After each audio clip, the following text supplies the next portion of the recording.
In silence, the chosen ones fight a battle against sexual desire. This is a topic that carries great weight and, at the same time, deep confusion. After all, why do those with a strong spiritual calling seem to be the most affected by this kind of temptation? Is it just a human weakness, or is something greater happening behind the spiritual veil? If you have ever felt this struggle inside you, if you've had moments where you wondered why certain desires are harder to control than others, or if you've felt guilty for not being able to win this battle easily, know that you are not alone. This is not merely a moral issue or a matter of personal discipline. It is one of the oldest spiritual conflicts in history, and understanding this can be the first step toward transforming your relationship with this struggle. If this message resonates with you, make sure to follow the channel so we can reach more brothers and sisters, and leave your like to help spread this light.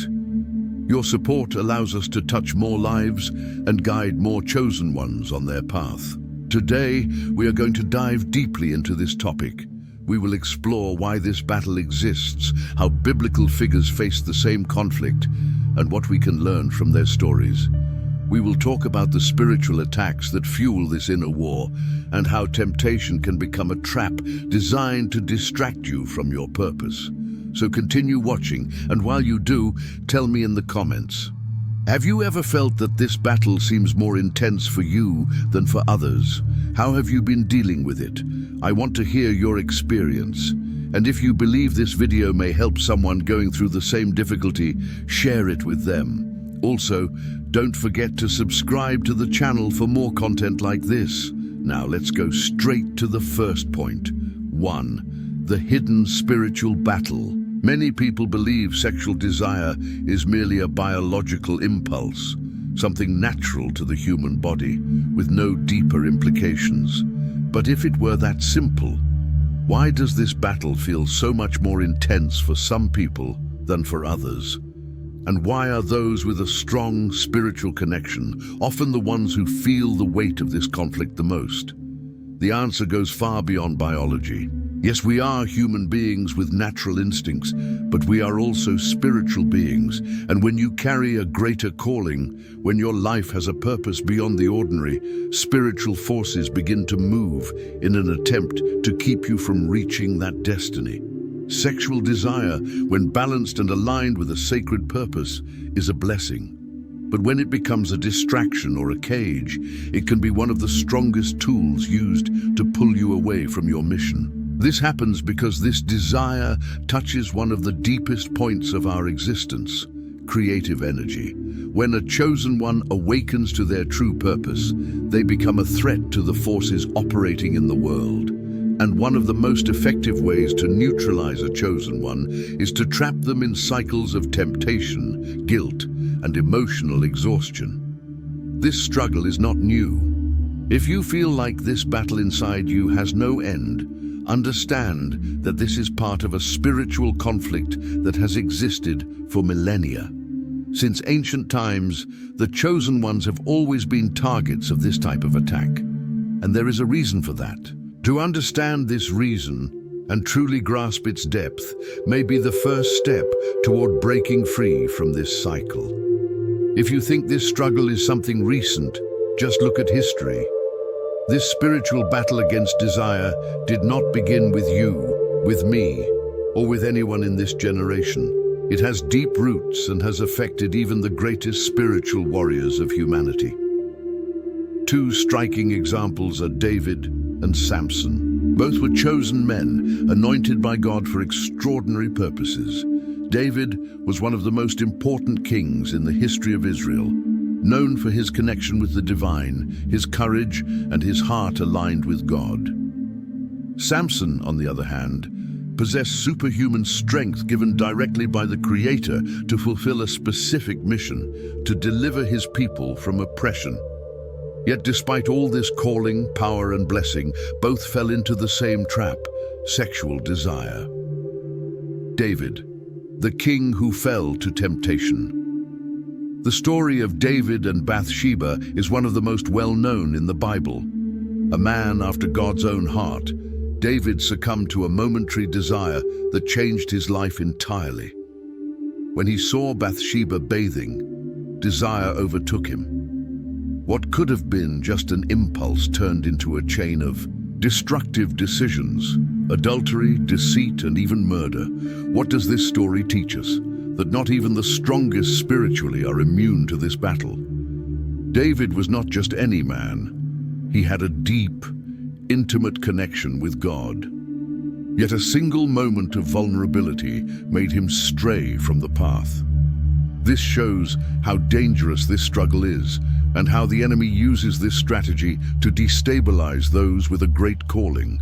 And there is an even more important detail. The price of the fall was high. David faced severe consequences, not only external ones, but internal ones as well. Remorse, guilt, and spiritual pain consumed him. Isn't this exactly what happens to many chosen ones when they fall into this temptation? They feel a crushing weight, a sense of distance from God, and a painful struggle to rise again. The good news is that David found redemption. He repented deeply and sought to restore his connection with God. This teaches us that even when we fail, there is still a way back. But must one truly reach the bottom to learn this lesson? Samson, the strongest man and his greatest weakness. If David fell to a momentary attraction, Samson was destroyed by the persistence of temptation. His story with Delilah is one of the clearest examples of how misdirected desire can become a fatal trap.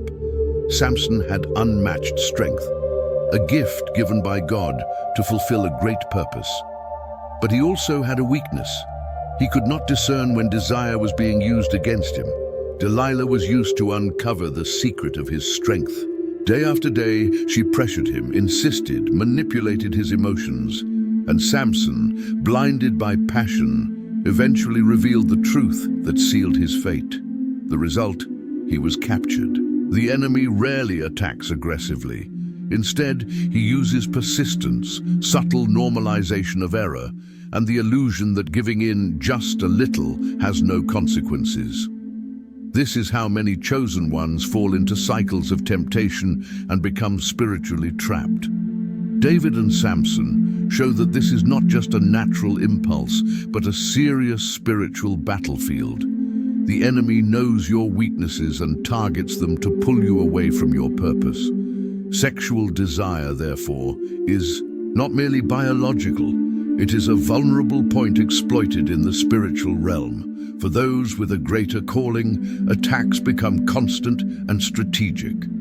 The goal is simple: weaken you from the inside, distract your focus, and turn your mind into a battlefield intense enough to disconnect you from your mission. Sexual desire is powerful because it is linked to creative energy. When directed correctly, it produces spiritual growth and clarity. When misused, it leads to confusion, exhaustion, and loss of spiritual strength. This is why many influential spiritual leaders fall in this area, not by coincidence, but through subtle, targeted attacks. The enemy's greatest tactic is to make you believe you are alone and too weak to win. But the opposite is true. The chosen face intense temptation because their light threatens the darkness.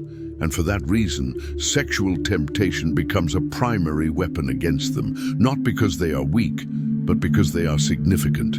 Sexual desire is not inherently bad. It is part of human nature and can create deep connection and spiritual growth when properly directed. The danger begins when this energy is manipulated and used as a spiritual trap. Uncontrolled desire is not just a natural impulse. It can be influenced by external spiritual forces that know how to stir emotions, weaken willpower, and trap the chosen ones in cycles of temptation, guilt, and spiritual exhaustion. When a chosen one falls into this cycle, they lose energy, clarity, and connection to their divine mission. Excessive desire clouds the mind, drains spiritual strength, and creates distance from the divine. The trap is subtle, wrapped in temporary pleasure and illusions of freedom, but it ultimately leads to weakness and spiritual fatigue. This battle is ancient, David, Samson, and many others with great callings faced the same struggle because the enemy understands the power of sexual energy. If misused, it weakens. If mastered, it strengthens. The true issue is not feeling desire, but being controlled by it. Freedom begins by recognizing the pattern, the repeated cycle of temptation, fall, and guilt. Only when the chosen one becomes aware of these recurring strategies can they begin to redirect their energy with purpose and regain spiritual strength. Those who elevate their thoughts and strengthen their spirit through prayer, meditation, and fasting develop a shield against external influences. When your spirit is strong, temptations lose their power over you. Another essential key is protecting your energy and the environment around you. Places, people, and habits can become open doors to temptation. If you constantly expose yourself to situations that lead you to the same mistake, resisting becomes much harder. You need discernment to recognize which influences draw you closer to your spiritual strength and which ones pull you away. Small changes in your daily routine can make a tremendous difference in your ability to control this energy. It is also crucial to transform this energy instead of suppressing it. Many try to ignore or repress desire, but this often creates even greater internal conflict. The most effective path is to channel this force into something greater. Creative individuals, spiritual leaders, and great sages learn to use this energy to fuel their missions, to create, teach, and transform the world around them. When a chosen one understands this, they stop viewing sexual desire as an enemy and begin to see it as a tool. Strength does not come from eliminating desire, but from mastering it and directing it correctly. When a chosen one learns to govern their sexual energy, something profound begins to shift within them. Their mind becomes clearer, intuition sharper, and their spiritual connection deeper. This is because sexual energy is not only a biological impulse, but a powerful, vital force that can be directed toward personal growth and spiritual evolution. When desire is uncontrolled, it can trap a person in cycles of guilt, weakness, and distraction. But when that same energy is transformed, it becomes fuel for something far greater. This is why many sages, monks, and spiritual leaders emphasize the power of discipline in this area. It is not about repression, it is about redirection. When someone channels this force toward their mission and life purpose, they realize they have far more control over themselves than they ever imagined. One of the first changes that occur when someone wins this internal battle is a dramatic increase in willpower. The self-control developed by resisting temptation spills into every other area of life. The chosen one becomes more disciplined, more focused, and more resilient to any external influence that tries to pull them off their path. Another remarkable transformation is the elevation of vibrational energy. Uncontrolled sexual desire drains strength, but when this force is redirected, when a chosen one learns to master their sexual energy, it transforms into light, personal power, and magnetism. They develop a strong presence, inner peace, and clarity of mind. The struggle against temptation shifts from torment to conscious control, allowing them to recognize spiritual traps before they take effect.